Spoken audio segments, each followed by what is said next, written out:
की दररोज 4 घंटे करायचे. म्हणजे एक असं नाही की जेव्हा असं जास्तीत जास्त 10-12 घंटे अभ्यास झाला पाहिजे.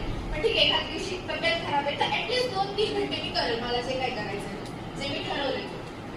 असं एक सेट ठेवा माइंडमध्ये. आणि परत बाकी तुम्हाला सर सांगतातच की सर सांगतात नोट्स तुमच्या म्हणजे कोणत्या पण असतील कलरफुल बनवा. तुम्हाला वाचायला ती मजा आली पाहिजे. कलर पेन्सिल आता सांगते केमिस्ट्रीच्या आमच्या तशा नोटबुक आहेत मी त्याच वापरल्या 2 वर्ष कंप्लीट. तुम्ही जेवढं सरांना म्हणजे सर सांगतात ते जर तुम्ही फॉलो केलं तर तुम्हाला इझी जाईल अभ्यास करायला. जर तुम्ही पूर्ण कलरफुल वगैरे बनत असाल, ड्रॉइंग्स बनवत असाल, तुमच्या नीट लिहित असाल तर तुम्हाला नंतर जेव्हा तुम्ही वाचता तेव्हा पटपट लक्षात राहायला म्हणजे सोपं जातं. तुम्हाला परत बघावं लागत नाही हा पॉईंट कुठे लिहिला मी, मला हे आठवत नाहीये. तर तुम्ही तेच कलरमध्ये किंवा डायग्राम करून असं लिहिलं असेल तर ते चांगलं जातं.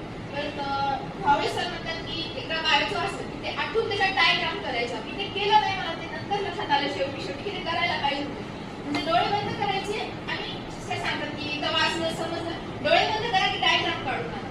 जर तुम्ही ती डायग्राम काढली तर तुम्ही ते विसरत नाही. तुम्हाला जर 10 वाचावं लागत असेल तेच तुम्ही डोळे बंद करून जर एकदा लिहून काढलं किंवा डायग्राम काढली तर ते तुम्हाला 10-20 ते एका एफर्टमध्ये होऊन जातं. म्हणजे अशा टाइम मॅनेजमेंट